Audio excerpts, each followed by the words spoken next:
Did you know that you can grow citrus in Zone 7A? I am in Northern Virginia, and today I am planting a Yuzu citrus out in my yard in the ground in hopes that it will survive the winters and it will grow some very rare citrus. This plant is called Yuzu ichirin, and it is a hybrid that was created in Japan a very long time ago. In Japan, they use yuzu for cooking. You probably have had yuzu in a fancy restaurant before. Yuzu is used in Japanese cuisine. It is used for flavoring some sushi or sashimi. It is also used in ramen, and it has a lot of other applications. It's not a true table citrus that you can just eat out of your hand like this, but it can certainly be used for other culinary uses. In 2021, I bought some Yuzu citrus fruits online, and they have a lot of seeds. So I was able to collect all the seeds, and I started a bunch of seedlings like this one. I got curious and I wanted to know if this Yuzu citrus would survive here in Zone 7A. So I planted some of these Yuzus in the ground last year to see if they could survive the winter. 3 out of 5 Yuzus that I planted survived the winter. So today I am planting my Yuzu citrus. These little tiny seedlings are Yuzu trees, and I had one right here, but this one died. But obviously these two survived, and they don't have the best of conditions here. They're growing on gravel, and hopefully if I give them a better spot, they will do so much better. My goal is to use this wall as a microclimate so that I can grow some citrus right over here outside in Zone 7. So today I have dug myself a hole, and I'm gonna put my yuzu into the ground as a leap of faith, and hopefully in a few years I'll be eating some yuzu citrus.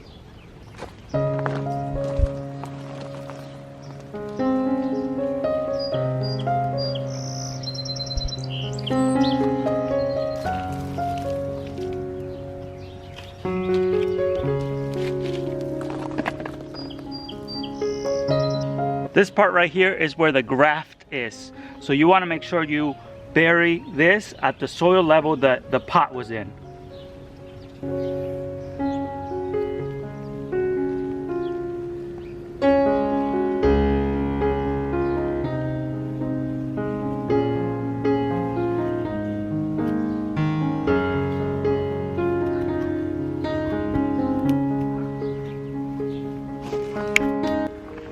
This is how beautiful the yuzu lemon looks now.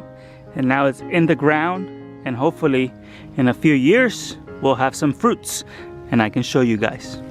I am also planting this baby yuzu seedling right next to that big one, and hopefully in the future they can cross-pollinate each other. They are self-fertile, so you don't need two for cross-pollination, but trees always do best when there is cross-pollination. Today I am also planting this very rare guava tree. This is a pineapple guava, and it is hardy to Zone 7.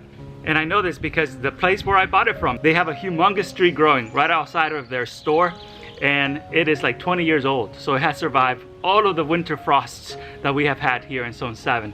So I am confident that this will survive, but it might not make any fruits for me, and I'm okay with that. The foliage is just beautiful, and it's an evergreen, so I'm gonna enjoy having that greenery right up against my wall here.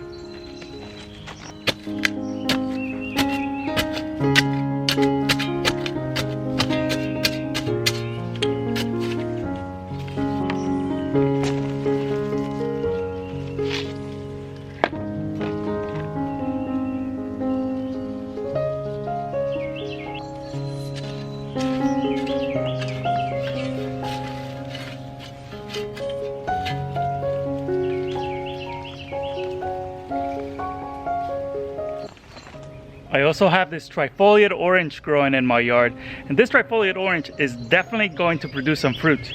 It is getting quite large now. It is its 3rd season in the ground, and I hope that it will produce in another 2 to 3 years. So hopefully you guys can watch me grow some citrus here in Zone 7A.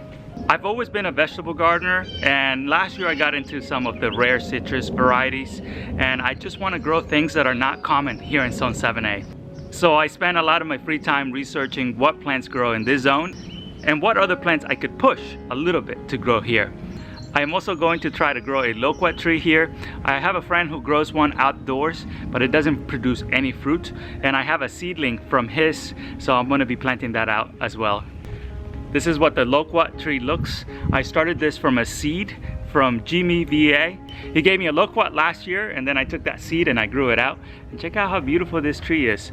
It's also evergreen and it will grow out in zone 7A. I know that for a fact because he has one growing out near his garage without any protection. He has another one that is inside a greenhouse that he heats up a little bit, and that one is the one that produces fruits, and that's where I got this one from.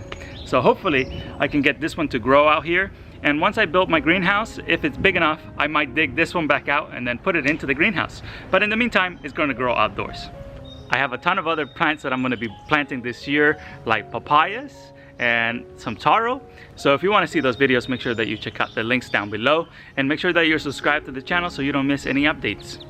Also, can you do me a favor, please? Can you share this video on Facebook? Share the link, and that will help this channel grow. Thank you so much for watching today, and I'll see you on the next one.